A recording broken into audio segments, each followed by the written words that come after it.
Vamos a tratar el día de hoy dos temas, ¿no? Dos temas que son importantes. ¿Por qué? Porque en primer lugar, la primera lo vamos a utilizar durante toda nuestra práctica médica, toda. Desde que empezamos nosotros a relacionarnos con los pacientes hasta que asumimos la responsabilidad de tratarlos para poder hacer un diagnóstico adecuado y un tratamiento también adecuado, ¿no? Entonces, la primera parte es historia clínica neurológica.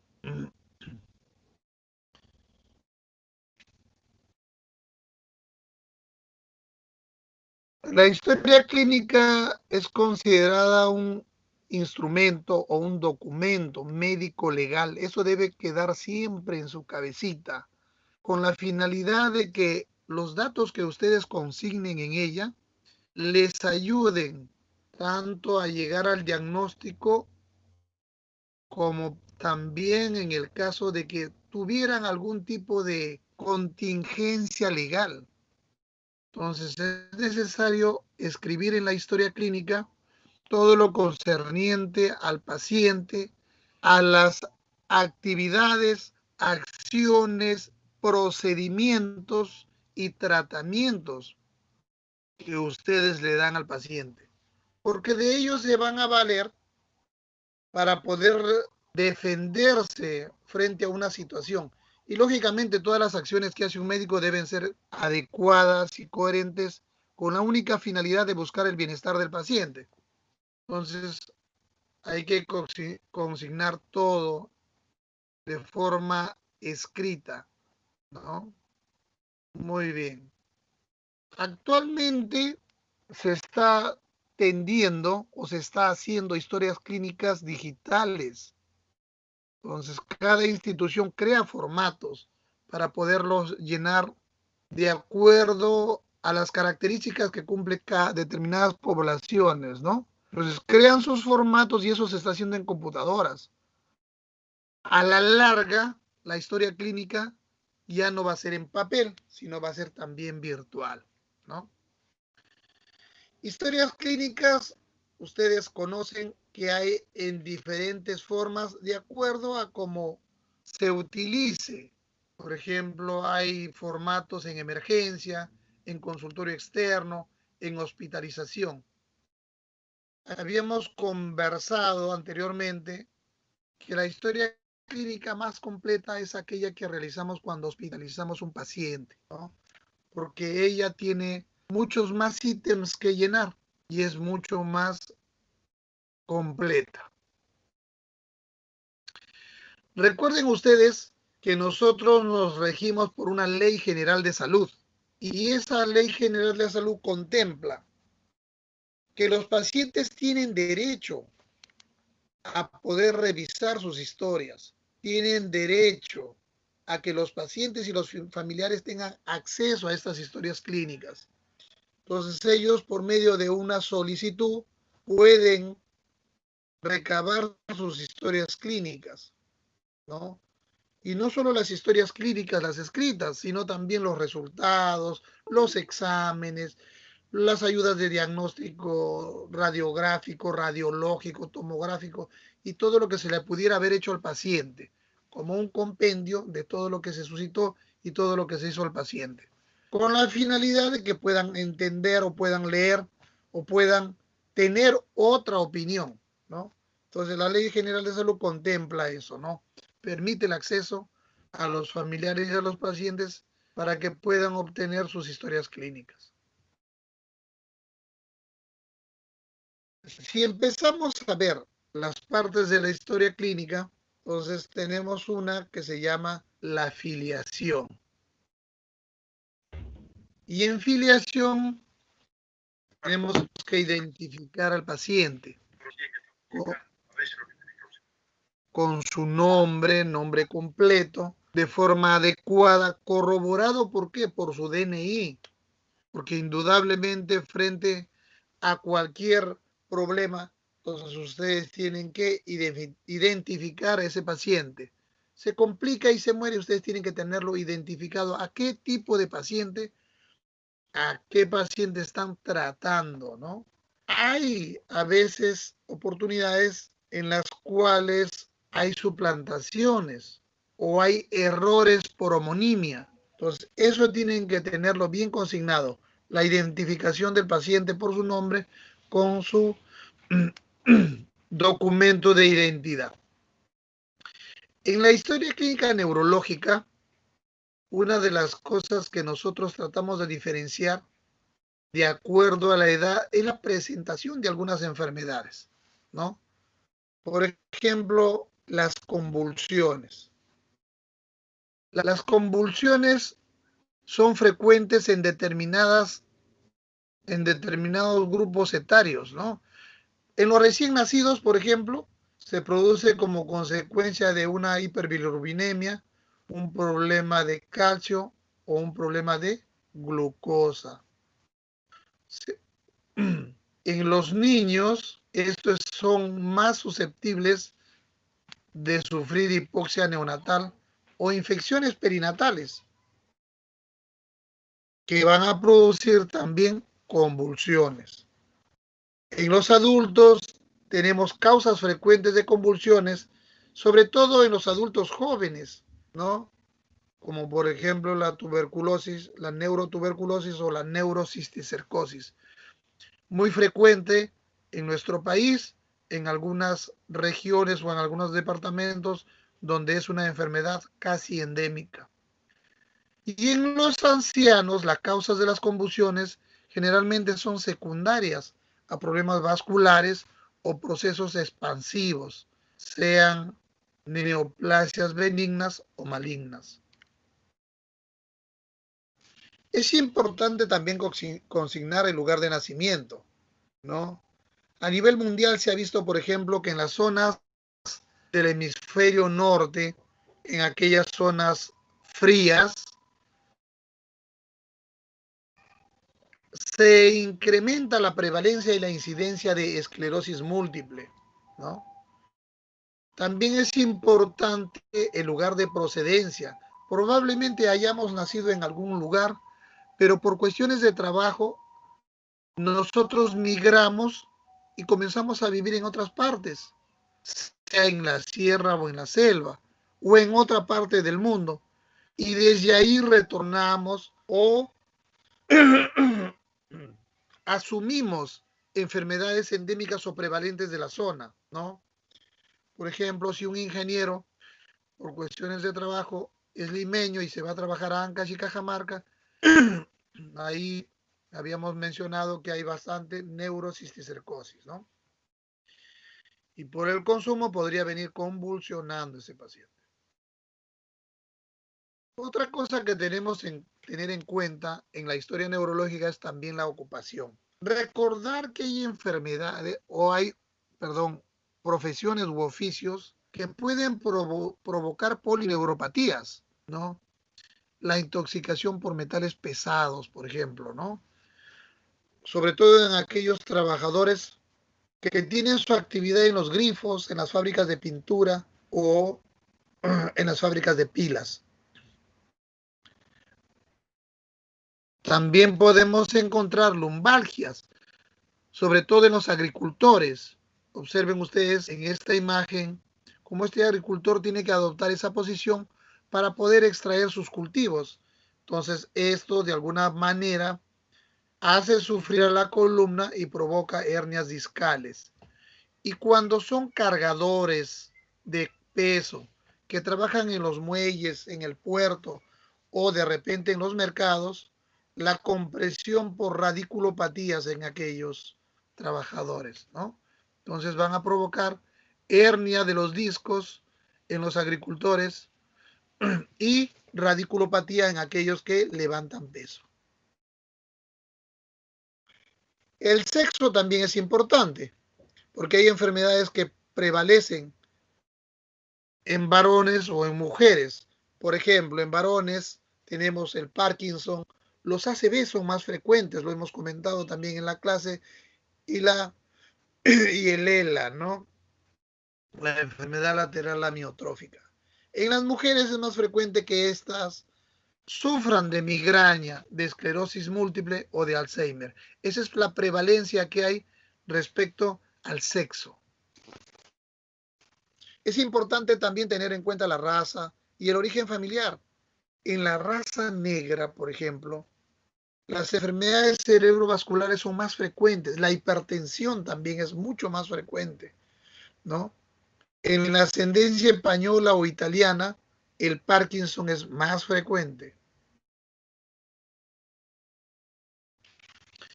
Con respecto a los antecedentes, tenemos antecedentes fisiológicos en los cuales debemos averiguar la evolución del embarazo, si la madre tuvo o no hipertensión, eclampsia, si el parto fue eutóxico o distóxico, si hubo o no sufrimiento fetal, cómo ha sido el desarrollo motor del niño, ¿no? Ahí se le preguntará a qué edad sostuvo la cabeza, a qué edad se sentó, se puso de pie, caminó, a qué edad comenzó a hablar, cómo ha sido su rendimiento escolar, hubieron trastornos o no de aprendizaje de lectura y de escritura. Eso nos va a orientar a saber el desarrollo intelectual de los niños o de la persona, también nos va a orientar a saber el por qué de repente tiene algún tipo de retraso a nivel mental. Entre los antecedentes patológicos, tanto en niños como adolescentes, debemos averiguar si hubo o no sufrimiento fetal, cuánto fue su Apgar al nacer, ¿no? Para determinar si hubo o no hipoxia cerebral. Si en la edad, en el grupo etario de 0 a 5 años, tuvo o no convulsiones febriles, estos pueden predisponer en la edad más adulta a padecer de epilepsias.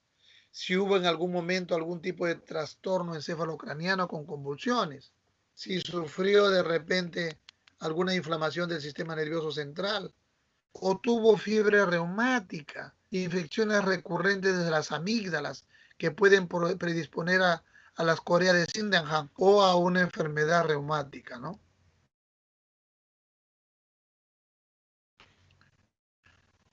En los adultos tenemos también que indagar sus antecedentes patológicos, si es diabético, hipertenso, obeso, si tiene una vida sedentaria, dislipidemia o es un fumador pesado, porque todos estos factores de riesgo conducen a que el paciente a la larga pudiera tener una enfermedad cerebrovascular. Si tiene no o no fibrilación auricular, algún tipo de arritmia que predisponga también a un infarto cerebral.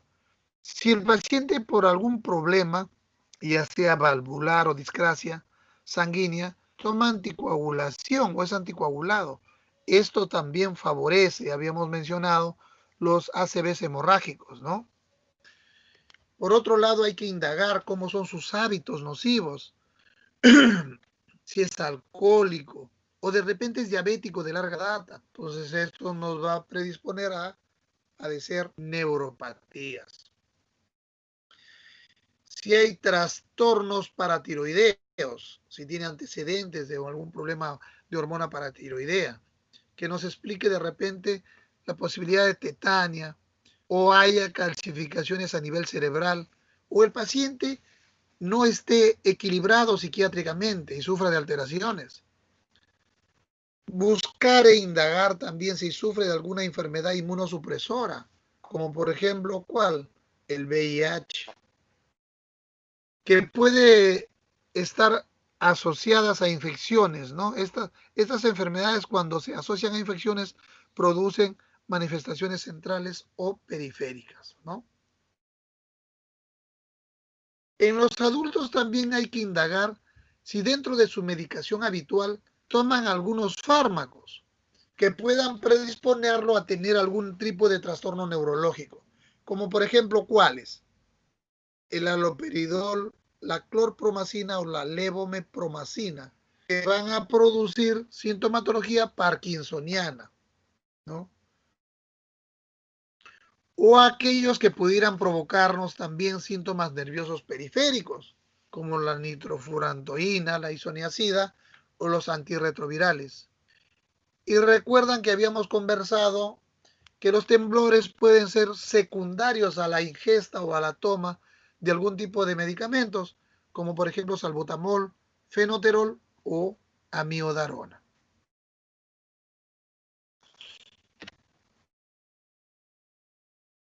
Entonces seguimos buscando nosotros dentro del todo el bagaje de medicamentos que pueden tener los adultos y que ingieren de formas crónicas, como por ejemplo las estatinas. Cuando un paciente sufre de dislipidemia, los médicos recetamos estatinas, ¿no?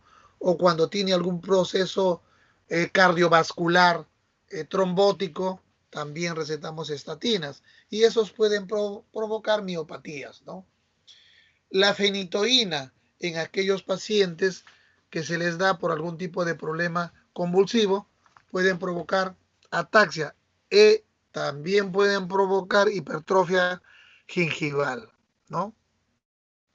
Metoclopramida. Es muy frecuente observar esto. Hay algunos pacientes, por ejemplo, que son operados de alguna parte del sistema digestivo o han tenido algún tipo de complicación aguda, sea una apendicitis, y comienzan a tener hilio adinámico. Y entonces el médico lo que hace es recetarle metoclopramida por vía endovenosa. Y lo que van a provocar es acaticia, movimientos involuntarios. Pero tienen que tenerlo en la cabeza, porque si no se van a asustar y van a decir qué le está pasando al paciente, qué cosa hice mal. Y es muy frecuente las interconsultas a medicina por estos problemas, ¿no? Entonces recuerden que la metoclopramida produce acaticia, movimientos involuntarios. Y el uso también de escopolamina o atropina. Cuando uno utiliza, hay pacientes que son mucho más susceptibles y en los cuales se puede provocar un síndrome confusional agudo.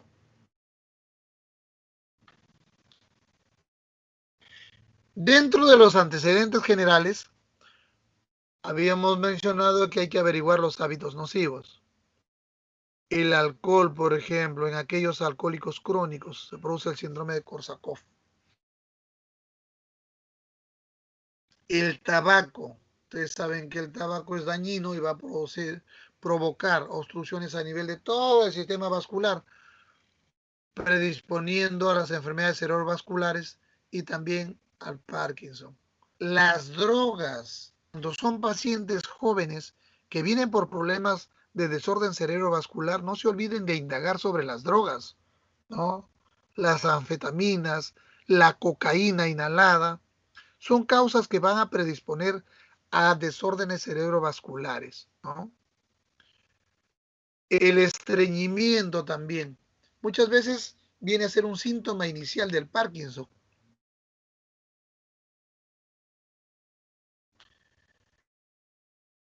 Y hay que averiguar también en los antecedentes familiares qué tipo de enfermedades tienes la familia. Hay familias pues que todos son diabéticos, hipertensos. Desde el punto de vista neurológico, el Parkinson es una enfermedad hereditaria, ¿no? La distrofia muscular también es una enfermedad hereditaria. La enfermedad de Huntington. Aquellas familias que son migrañosos, abuela migrañosa, mamá migrañosa, hijo también migrañosa. Epilepsia. Hay familias que tienen varios integrantes que son epilépticos. Y las convulsiones febriles, ¿no? Dentro de la enfermedad actual tenemos que consignar los signos y síntomas principales. El tiempo de enfermedad, la forma de inicio, si es una enfermedad de inicio brusco o insidioso, y cómo es el curso, si es progresivo, ondulante o estacionario. Y ya hemos comentado que el relato de la enfermedad debe ser un relato ordenado, minucioso, con descripción detallada, tanto de síntomas como de signos, ¿no? Manifestaciones que el paciente mismo nos relata. Esto es, por ejemplo, una descripción de algunos síntomas de la enfermedad del sistema nervioso que habíamos comentado al inicio, signos y síntomas neurológicos. Y así es como debemos, por ejemplo, ¿no? Tratar, después de escuchar al paciente, después de tomar cuáles son los síntomas y signos principales, las molestias que lo trae a la consulta, hacer un detalle cuando fue la primera crisis, si fue un dolor de una cefalea, dónde comienza, cuál es su cualidad, si existen o no precipitantes, cuánto le duele, la intensidad del dolor, si tiene o no irradiación, si existen agravantes, cuánto dura cada crisis, con qué sede, si hay o no signos y síntomas asociados. Recuerden que cada síntoma uno debe detallarlo, describirlo, lo mismo que los signos. Ambos son manifestaciones, síntomas subjetivos y los signos objetivos. Son señales, son indicios y hay que describirlos detalladamente, ¿no? Así como aprendieron para dolor Alicia, más o menos la misma mnemotecnia deben utilizarla para describir cualquier otro síntoma.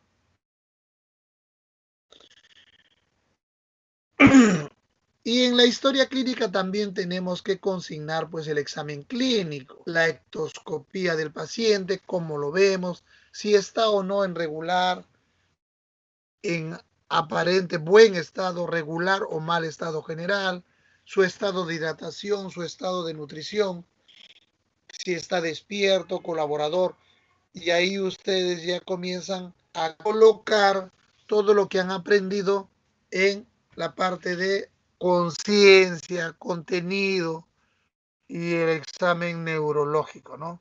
No vayan a olvidarse que una de las partes principales en toda historia clínica, no solamente en la neurológica, son las funciones vitales.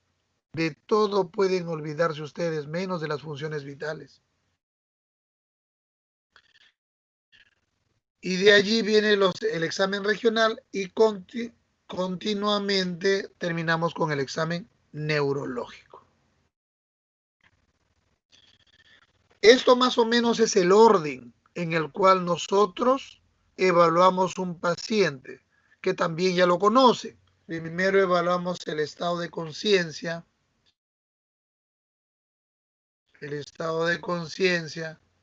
evaluamos también funciones superiores, la escala de Glasgow, la fascie, para poder hacer un primer diagnóstico de impresión, cómo es que está, en qué actitud está el paciente, la marcha que tiene, motilidad activa y fuerza muscular, tono, trofismo, la sensibilidad, el equilibrio y la coordinación, los reflejos, los signos meningios, los radiculares, si hay o no movimientos involuntarios, control de esfínteres, nervios craneales y funciones superiores dentro o junto con estado de conciencia. Y por último, llegamos a la parte de los diagnósticos. Y habíamos mencionado que en neurología tenemos que hacer 4 diagnósticos. El diagnóstico sindrómico, el topográfico, el nosológico diferencial y el etiológico, ¿no? ¿Qué cosa es un síndrome? Un conjunto de signos y síntomas que tienen varias causas, múltiples causas. Por ejemplo, entonces, si queremos catalogar nosotros al síndrome de hipertensión endocraniana, entonces tenemos que tener una triada: cefalea, vómitos y edema de papila. Ya ustedes lo han mencionado hasta la saciedad en el seminario de hipertensión endocraniana. Y conjuntamente con ellos, de acuerdo a la evolución, van a tener bradicardia, hipertensión y deterioro del estado de conciencia. Si nosotros queremos plantear un síndrome meningoencefálico meningio, tendremos que tener pues dolor de cabeza, rigidez de nuca, deterioro del estado del sensorio y fiebre, ¿no? Si nosotros quisiéramos plantear un síndrome piramidal, tenemos que ver que el paciente tenga pues déficit motor, o sea, un trastorno de la motilidad, parálisis o paresia, espasticidad, hiperreflexia, el signo de Babinski, que es lo patognomónico, y pudiera o no aparecer clonus. Estos son ejemplos de diagnóstico topográfico, los cuales nos van a permitir ubicar el lugar de la lesión, ¿no? En este caso se trata de un varón de 70 años que acude a la emergencia porque ha tenido una disminución progresiva del hemicuerpo derecho. El paciente asiste a su enfermedad, inicia en mano, luego en pie y evoluciona hasta que arrastra el pie al caminar. Al examen le encontramos signo de Hoffman, hipertonía e hiperreflexia. Entonces, en este caso, nuestro diagnóstico topográfico es lesión de primera neurona. Como la manifestación es de mi cuerpo derecho, ustedes saben que la primera neurona afectada tendría que ser en el lado izquierdo por la decusación. En el segundo caso tenemos un varón de 20 años con disminución progresiva de los miembros inferiores. Pero ojo, con un año de evolución, o sea, no es un problema agudo, es de instalación insidiosa, asociado a dificultad para la micción, pérdida de sensibilidad superficial, hiperreflexia, tiene Babinski bilateral y anestesia en D10, ¿no? Entonces, indudablemente que no podemos precisar que sea en primera neurona. Aquí el problema es segunda neurona, o sea, es problema a nivel medular, más o menos a nivel de L10 o S2, entre L10 y S2, en astas anteriores de médula y cordones, ¿no? Entonces, de esa forma nosotros estamos haciendo el diagnóstico topográfico de localización, en donde se puede encontrarse el lugar de la lesión. Ahora tenemos que plantear el diagnóstico nosológico. Hemos pasado una. Ya hicimos sindrómico, topográfico, nosológico. En el primer caso, ya habíamos mencionado que se trata de un problema de un paciente que tiene un problema a nivel del hemisferio izquierdo, ¿no? Pero por la forma en que evolucionó, por la forma en que nos contó cómo se inició este problema, nosotros nos inclinaríamos a pensar que se trata de un desorden cerebrovascular. Pero ese desorden cerebrovascular podría ser isquémico o hemorrágico. Y ya también lo hemos revisado que en los problemas hemorrágicos hay mayor compromiso del sensorio, generalmente se asocia cefalea intensa, hay náuseas y vómitos, el paciente luce mucho más enfermo, más comprometido. En este caso no ha sido así, el paciente asiste a su enfermedad, que es una enfermedad progresiva, por lo tanto, más apuntaría a ser un accidente cerebrovascular isquémico. En el segundo caso, este varón de 20 años tuvo una pérdida progresiva de miembros inferiores, pero de un año de evolución. Con todo lo que menciona, con toda la signología encontrada, ¿no? Entonces, no vamos a pensar pues que se trata de un problema súbito o agudo. Tenemos que ponernos a pensar que podría tratarse de algo que está comprimiendo progresivamente la médula, ¿no? Se trataría de un proceso expansivo. Ahora, dentro del diagnóstico nosológico. Ahora, ¿qué originó esta enfermedad? ¿Qué originó este problema neurológico? Entonces, para ello sí tenemos que plantear nuestro diagnóstico etiológico, que nos va a permitir determinar la causa que origina el problema. En el primer caso, luego de hacer el examen completo, se halló que este paciente tenía arritmia cardíaca, tenía una fibrilación auricular. Y ustedes saben y conocen que las arritmias cardíacas son capaces de provocar cardioembolismo y desorden cerebrovascular de tipo isquémicos, ¿no? En el segundo caso, este era un paciente que tenía el antecedente de contacto de tuberculosis. Entonces, cuando se le hizo la biopsia de la médula, se encontró que tenía un problema de tuberculosis en médula. Entonces,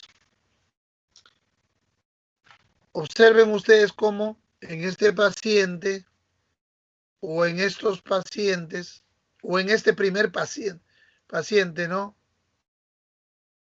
Este paciente que presenta cefalea intensa, grita de dolor, pierde la conciencia y al despertar presenta plejía derecha continua con leve alteración de la conciencia. Entonces, el diagnóstico sindrómico será pues un síndrome motor piramidal.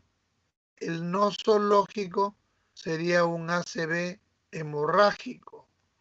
El etiológico sería una ruptura de aneurisma cerebral. ¿Y el topográfico cuál sería?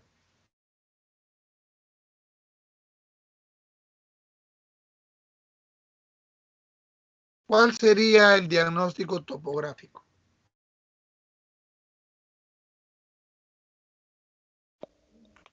Lesión de primera neurona, doctor. Muy bien, pero ¿dónde? Perfecto, Hemisferio izquierdo. perfecto. Muy bien, doctor. Matamoros, ¿no? Limo, doctor. Limo. Muy bien, doctor Limo. Eso es. Perfecto. Muy bien. Entonces, de esa forma ustedes tienen que integrar sus diagnósticos, sindrómico, topográfico, nosológico y etiológico. ¿Ya? ¿Alguna pregunta? Esto es nuestro edificio, el centro de... Ustedes lo conocen, ¿no? En alguna oportunidad han ido, creo, ¿o no? Sí, sí, doctor. Alfredo Tanto bien. Galeatti. Sí, muy bien. Preguntas, doctores.